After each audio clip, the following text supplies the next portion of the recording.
When the car crash happened, Gabriel shielded me with his body. Onlookers remarked, "That woman is so lucky." No one knew that the person who hit me was his young assistant. Gabriel saved me to gain leverage, using it to pressure me into not causing trouble for his assistant. But when I finally agreed to let them be together, he had a change of heart and begged for my forgiveness. Ding! This novel reminds you to click the subscribe button in the bottom right corner to read the complete novel. In that split second when the crash happened, Gabriel instinctively threw himself over me, shielding me in his arms. The car was mangled, but I was unscathed. All the injuries were on him, his back a mess of blood, glass shards, and dirt.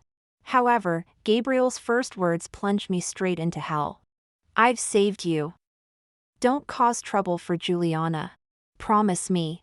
I froze on the spot, a chill spreading from my feet throughout my entire body. Gabriel was covered in blood, but he kept his gaze fixed on me, as if he wouldn't give up until he heard my promise. Only then did I belatedly recall what I had overlooked. I turned in disbelief towards the car that had hit us from the side. One glance was enough to make my blood run cold. It was Juliana Ferrar's car, Gabriel's personal assistant. Juliana was an intern at Gabriel's company, clumsy and often messing things up. She would often hide in the bathroom to cry secretly. Gabriel had complained to me several times, saying that seeing her made his aversion to stupidity flare up. But later, somehow, Juliana became Gabriel's assistant. I had my doubts at the time. However, Gabriel said that Juliana's family favored boys over girls, and it wasn't easy for the young woman to earn money for university. So he just lent a helping hand. I believed him. Or perhaps I trusted who he used to be too much. At 18, his heart and eyes were full of me. But at 28, I gradually faded from his gaze. The person Gabriel risked his life to save was probably not me, but rather a way to manipulate me, to prevent me from confronting the perpetrator.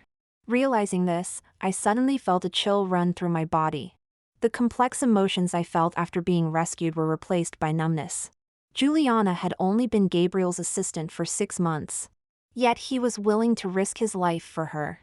What did the 10 years I spent with him amount to? I was stunned for a long while, a strong sense of resentment welling up inside me. "You saved me, just for her?" Gabriel avoided my gaze somewhat guiltily, but his hands still gripped mine tightly, stubbornly insisting that I agree. "Millie, I'm begging you." His humble plea sounded ice-cold and cutting to my ears. In our 10 years together, when had I ever made him lower himself like this? But now he was begging me, and it was for someone else. I swallowed countless questions and nodded silently. When Gabriel Lowe woke up, the first thing he did was call for his secretary to handle Juliana Ferrar's situation. Worried that I might change my mind, he even took out a voice recorder, which contained the exact words of my agreement to forgive. Gabriel said in a flat tone, "It's just a precaution, don't read too much into it." Was he afraid I might retract my words and harm his young assistant? When he's protecting someone, he's always so thorough and meticulous.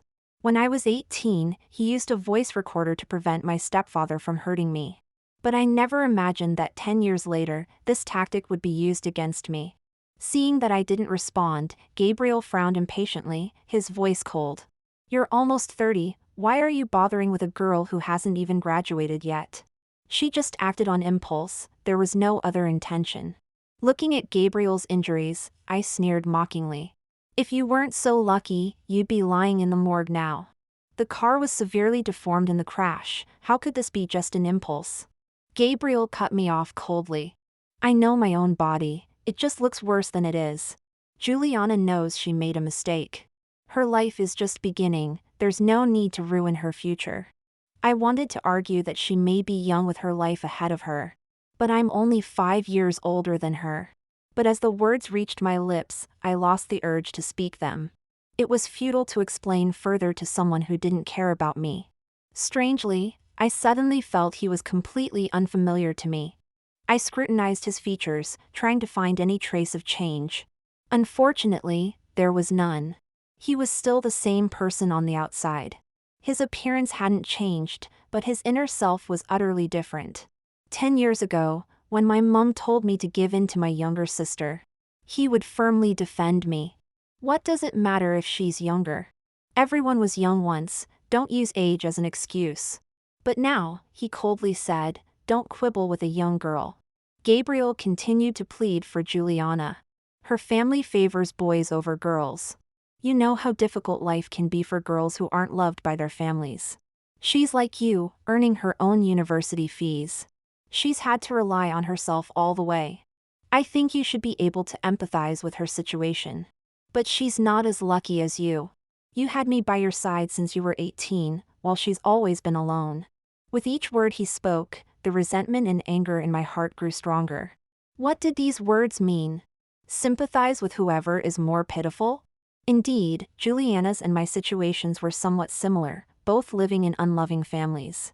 From a young age, my mom remarried.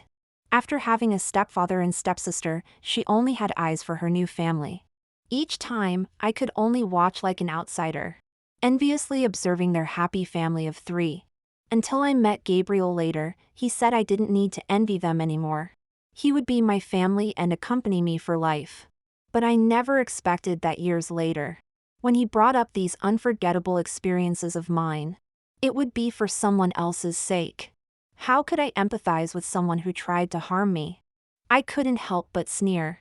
No matter how difficult my life was, I never thought of harming others or stooping so low as to interfere in someone else's relationship. Gabriel's face darkened, and he warned in an icy tone. Do you realize you're being verbally abusive? Since when did you become so harsh? How many times do I have to say it? She's just my assistant, can't you stop overthinking? Every word was in defense of Juliana. He couldn't even bear to hear a few words against her. So he knew about verbal abuse. But how come he didn't realize his words were hurting me too? In the midst of their argument, the hospital room door burst open. A young girl ran in, tears streaming down her face. She positioned herself between me and Gabriel like a protective mother hen, resembling a righteous female warrior. Miss Barry, can't you see Mr. Lowe is ill? She demanded. Didn't your parents teach you how to care for the sick? Juliana knew about my relationship with Gabriel, yet she deliberately called me Ms. Barry. The implication was clear. Seeing that I ignored her, she suddenly smiled and apologized in a pitying tone. Oh, I'm sorry, Ms. Barry. I almost forgot your parents might as well not exist, right?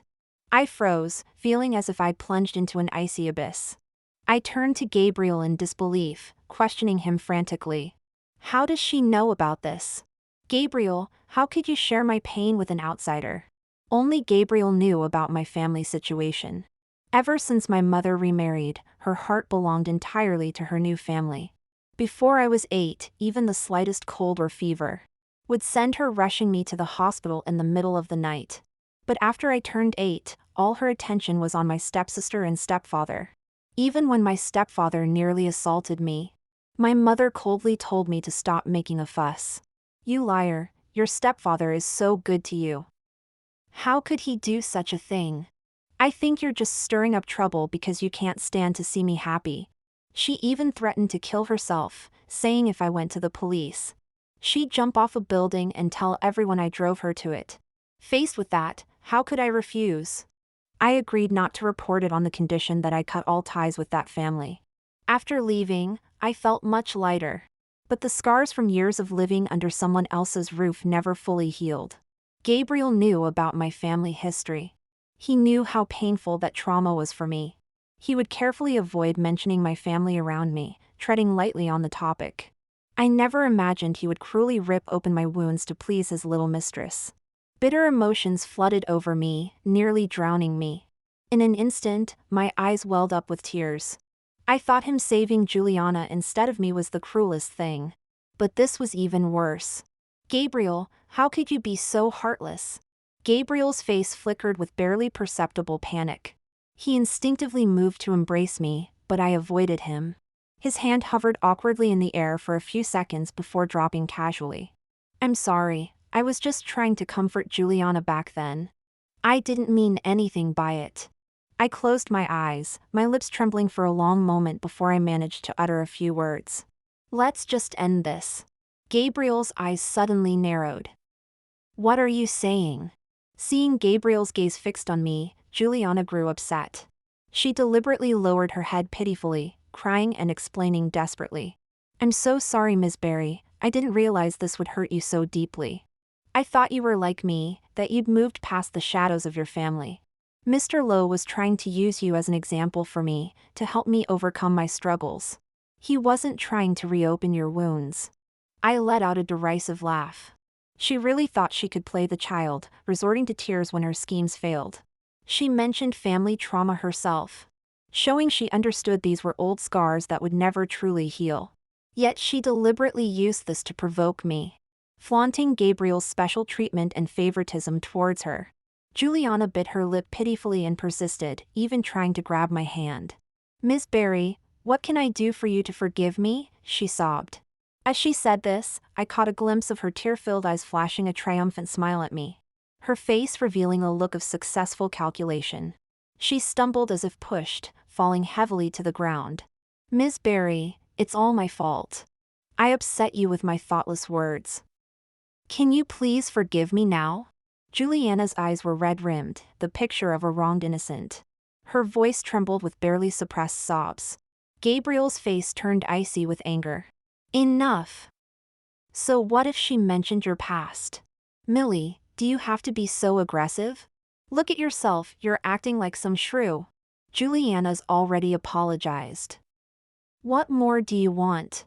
He actually believed such a clumsy attempt at framing me. I was surprised, but it also made sense. My mother was the same way.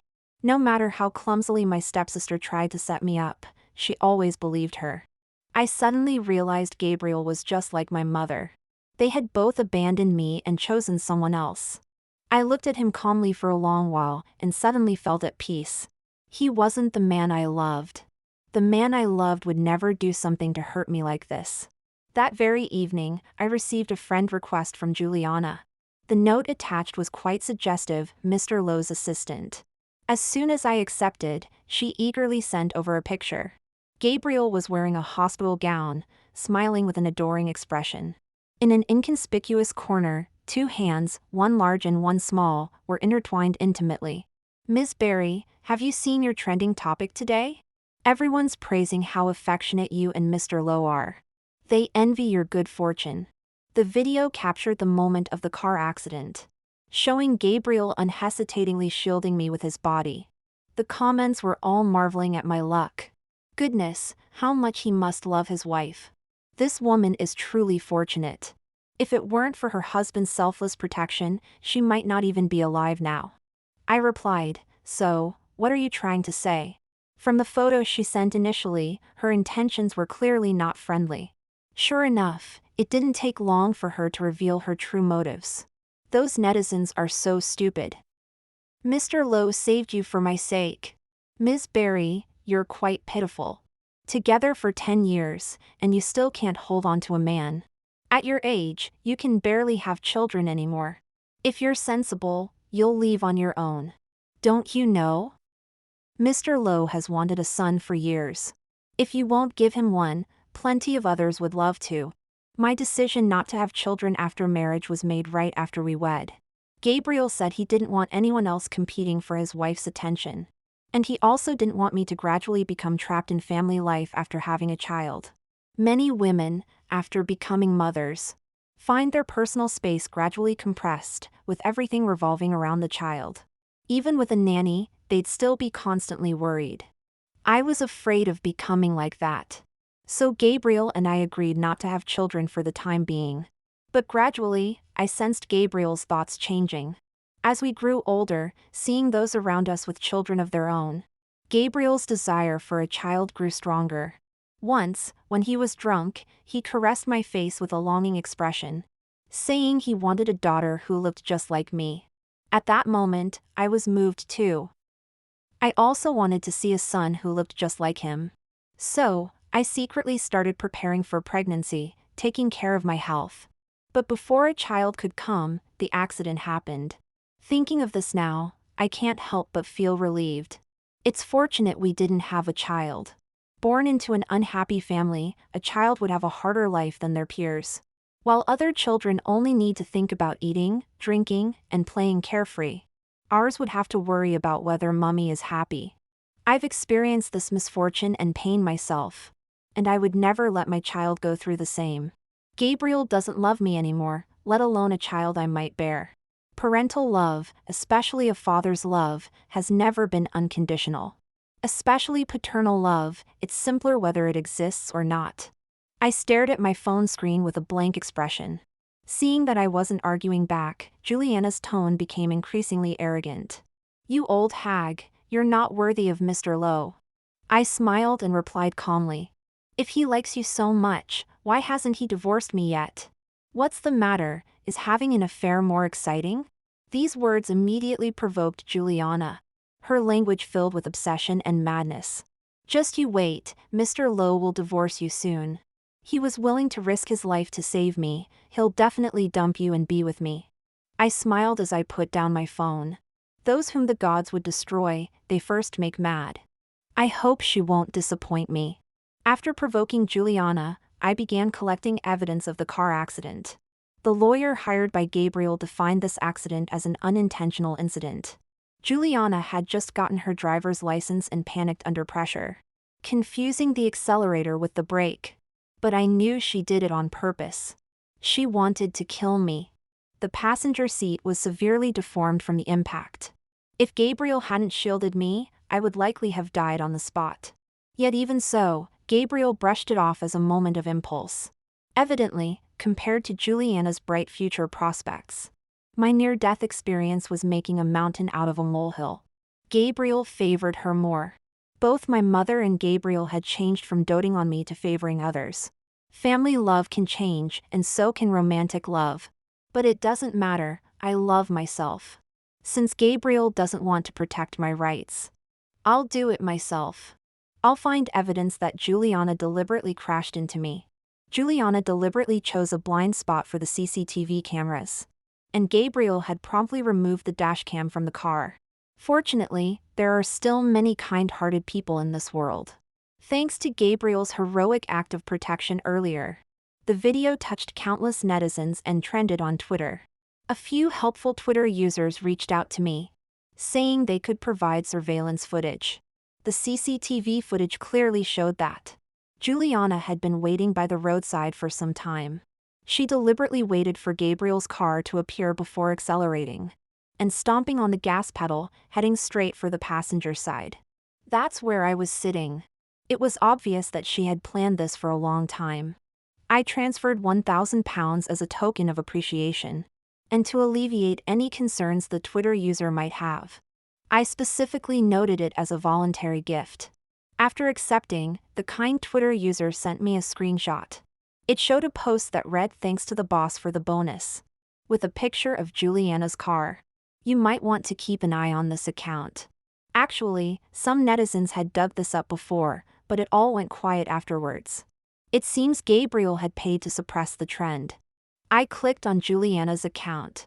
The account name still had the same flavor, boss's little assistant. The post about getting a new car, probably out of fear of being exposed by more netizens, had already been deleted by Juliana in her nervousness. As for the other content, rather than recording work insights and feelings, it seemed more like flirtatious banter between her and Gabriel. Mr. Lowe actually called me stupid. I am angry. Even making me breakfast by hand won't work, it's the kind that can't be appeased. The lunchbox in the picture looked familiar, I had chosen it myself. As for the breakfast inside, it was messy poached eggs and sandwiches, looking as if the cook was quite clumsy. I suddenly remembered that one day the housekeeper had mysteriously teased me. "Ma'am, Mr. Lowe was busy in the kitchen early in the morning. He must be preparing breakfast for you by hand." I searched the kitchen for a long time, but in the end, I only found a dozen burnt poached eggs in the bin. I thought Gabriel felt his cooking skills were too poor, and was too embarrassed to serve it to me, so he gave up. I pretended not to have seen anything, but I was touched. That evening, when he came home, I specially made several dishes he liked. Only now do I realize that it was all just my wishful thinking. Gabriel hadn't given up, he had given the successful breakfast to someone else.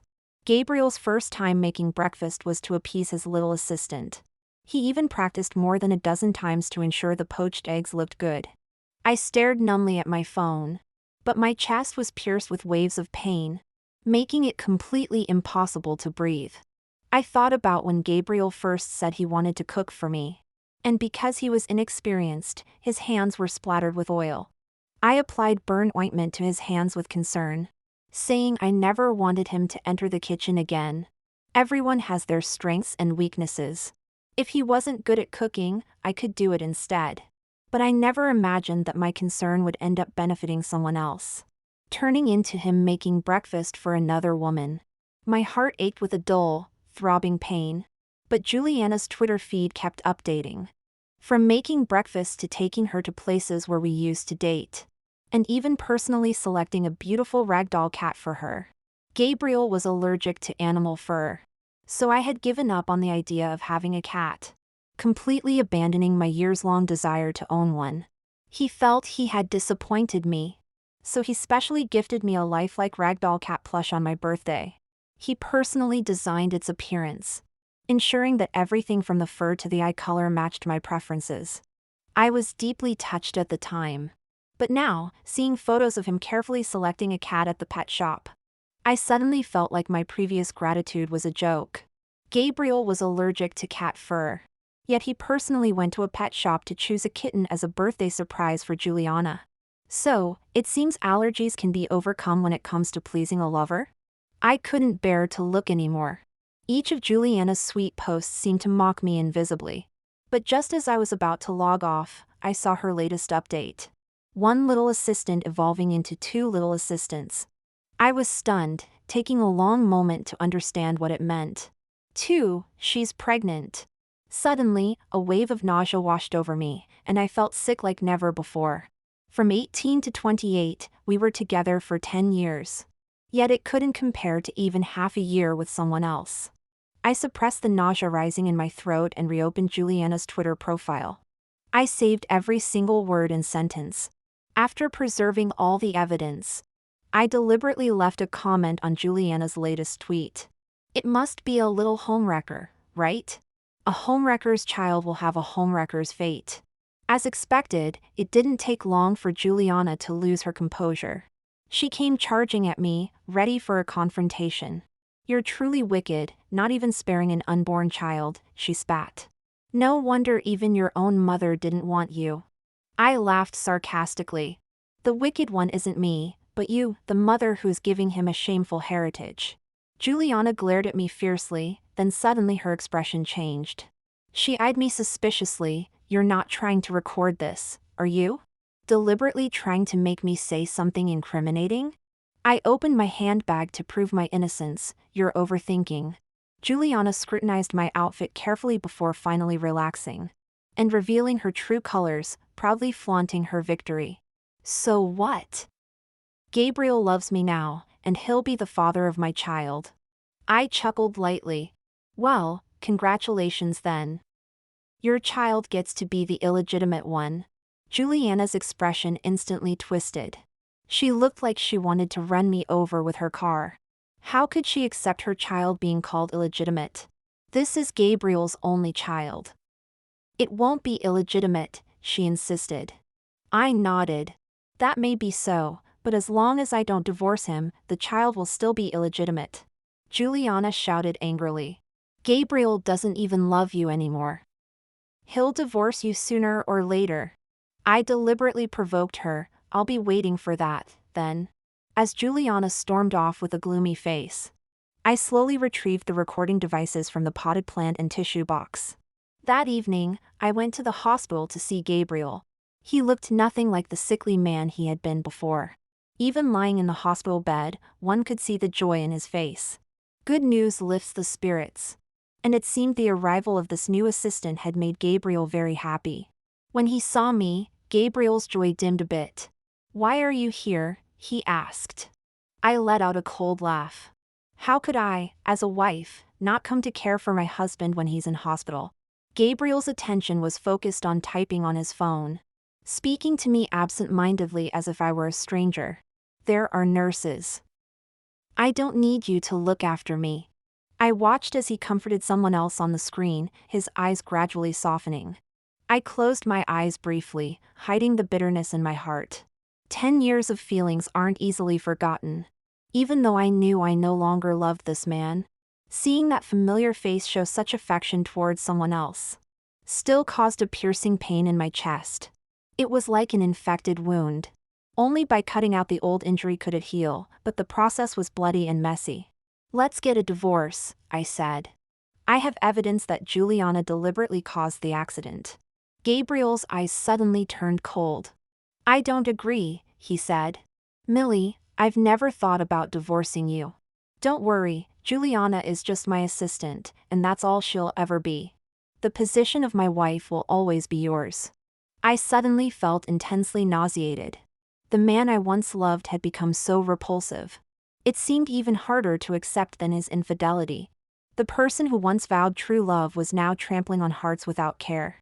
Why had it come to this? Was it because he now had money and power?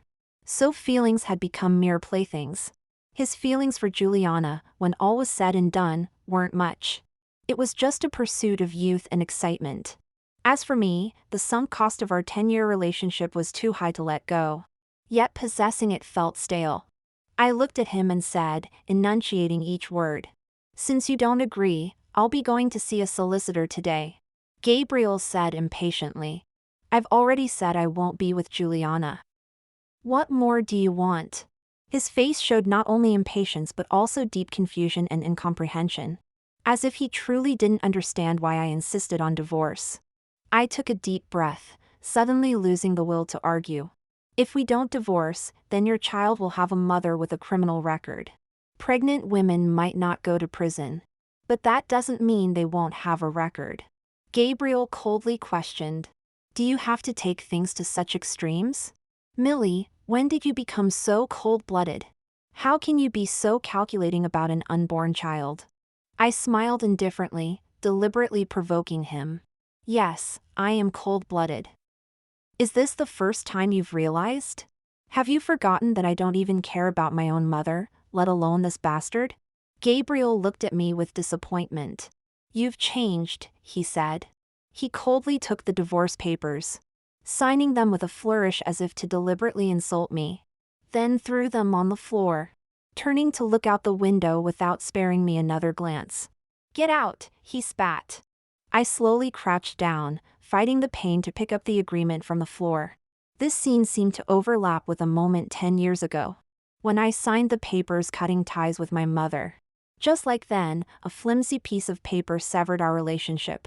On the day I received my divorce papers, Juliana was the first to break the news on Twitter.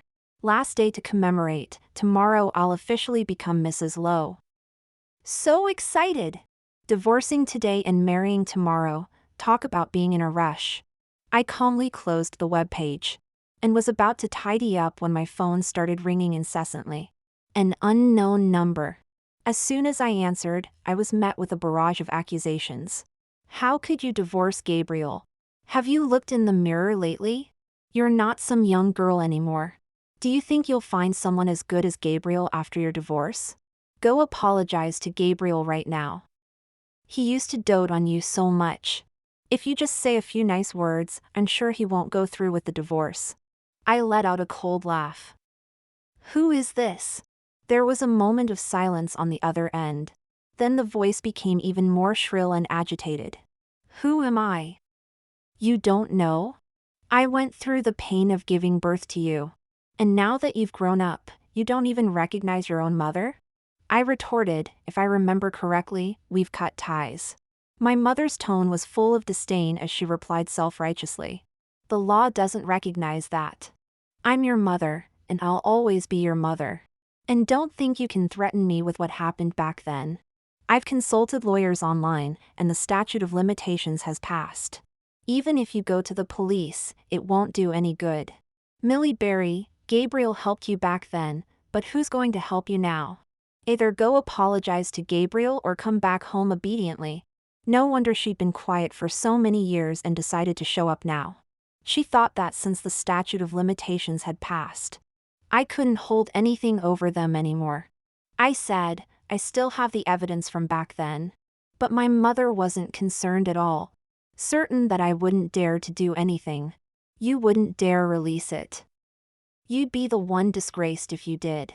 It was the same tactic as before, and she was still using it now.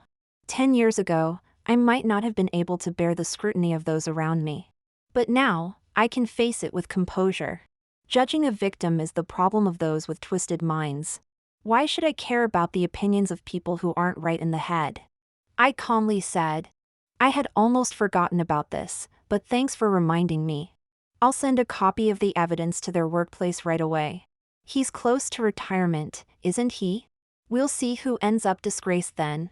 My mother froze, her voice becoming sharp and piercing. You really dare to bring out the evidence? Aren't you afraid of being drowned by people's spit? I chuckled. We're not living in the dark ages anymore. No matter how angry or abusive my mother became, I didn't engage any further. Thanks to my mother's reminder. When the evidence of Juliana being the mistress was sent out, there was also an additional piece of evidence against my stepfather's illegal activities. Although I had promised Gabriel not to sue her again, it didn't mean I would let her off the hook. Whether it was her interfering in my marriage as the other woman, or deliberately trying to run me over with her car, neither would be forgiven so easily.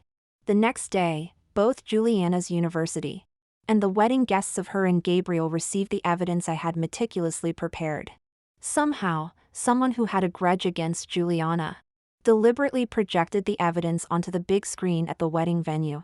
When it was supposed to show their sweet and happy photos, the screen instead displayed evidence of Juliana's attempted hit-and-run and her affair. The venue erupted in chaos, with murmurs rising from all corners. An acquaintance from my company even gave me a live update of the scene.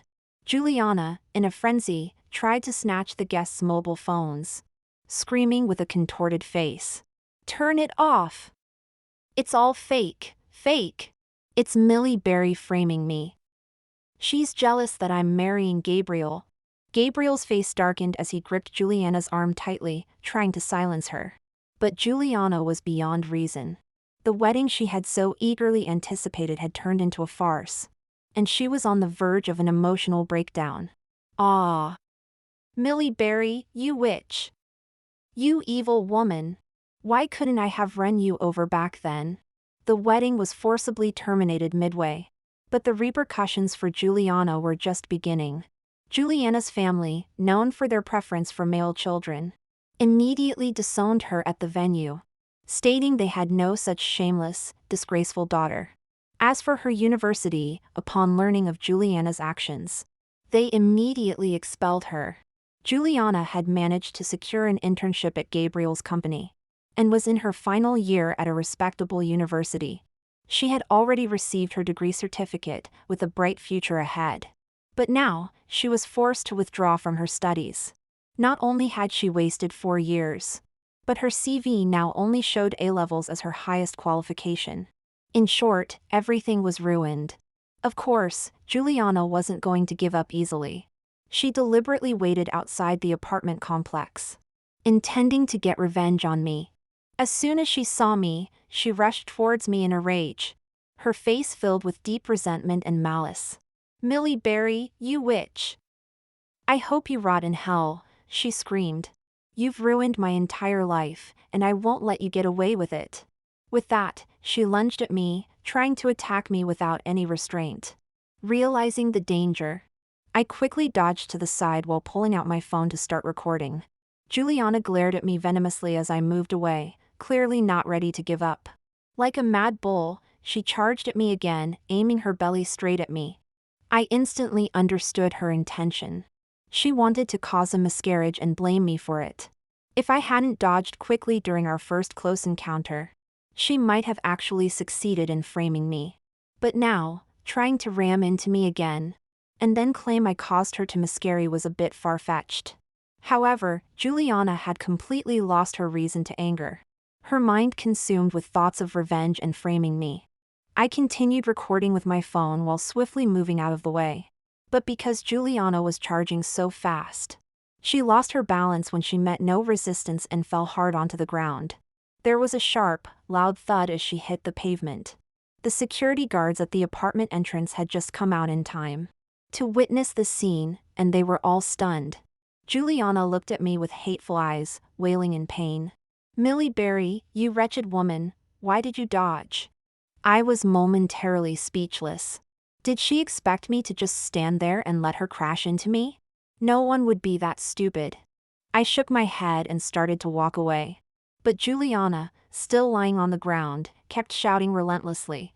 "Millie Berry, come back here. You can't leave. You made me fall, you have to pay for this." I quickened my pace, afraid of getting caught up in Juliana's attempt to frame me. This time, despite hitting the ground, Juliana didn't miscarry. But not long after being taken to the hospital, she lost the baby due to her own reckless behavior. Frustrated that her attempt to frame me had failed, Juliana threw a massive tantrum in her hospital room, hurling things around to vent her anger. In the process, she accidentally stepped on something she'd thrown on the floor and slipped. In the end, she got what she'd wished for. She really did miscarry. But this time, she couldn't blame anyone else or try to frame anyone for it. As for my stepfather, 10 years later, he finally faced the consequences he deserved. Once a respected elder, he's now known as a perverted old man, pointed at and whispered about whenever he goes out in public. That's the old pervert, the beast who could lay hands on his own daughter. Still hasn't changed his ways at his age.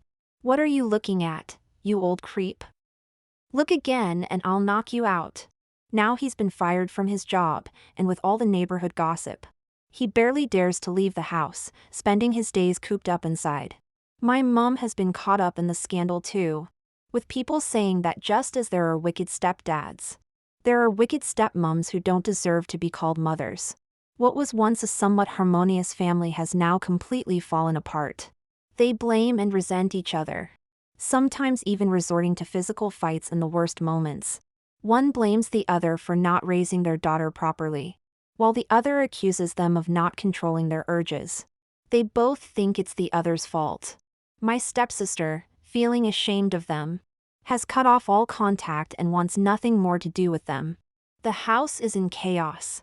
But they're both getting on in years now and neither wants a divorce. Instead, they torment each other daily, constantly arguing and hurling insults. A month later, Gabriel, whom I hadn't seen in a long time, appeared at my doorstep. He looked noticeably haggard, his once impeccably tailored suit now creased and disheveled. He stared at me, hesitating, before finally letting out a hoarse, bitter laugh. "Millie, I don't have much time left. Would you forgive me?" The car accident had ultimately left Gabriel with irreparable damage. At the time, Gabriel had been preoccupied with dealing with Juliana's situation, only to discover during a subsequent comprehensive checkup that he had severe internal bleeding and organ damage. I scoffed, throwing his own words back at him. Wasn't Juliana just acting on impulse? Perhaps there was a mistake in the diagnosis. Gabriel was taken aback for a few seconds, his eyes suddenly reddening as he spoke in a tone that was almost pleading, with a hint of humble ingratiation. "When the accident happened, my first thought was that I didn't want anything to happen to you. I saved you just because of you, it had nothing to do with Juliana. Millie, couldn't you spend some time with me, considering I'm dying? Just a little time, that's all I need." Under Gabriel's hopeful gaze, I coldly shook my head. "You can ask Juliana to keep you company. Though one shouldn't speak ill of the dead, I simply couldn't tolerate this. The hurt I'd suffered wouldn't disappear with his death. Besides, I wasn't responsible for Gabriel's critical condition. It was his own doing, his involvement with Juliana that led to the current situation." Gabriel forced a smile that looked worse than crying. "So, Millie, you won't forgive me, will you?" I retorted, "What do you think?" Gabriel's body trembled, his face turning pale as he lowered his head and muttered, "I understand. It was foolish of me to hope. After all I've done to hurt you, how could you possibly forgive me?" He stood silently, the light in his eyes completely extinguished. After what seemed like an eternity, he calmly took out a document from his bag and pleaded softly, "This is all I have left. Please don't refuse it." My gaze followed to see it was a property transfer document. Gabriel's company and assets were all clearly listed. During the divorce, I had already received half of the assets. And now Gabriel was offering the remaining half. At that moment, I suddenly felt a sense of tragedy. How did 10 years of love end up like this?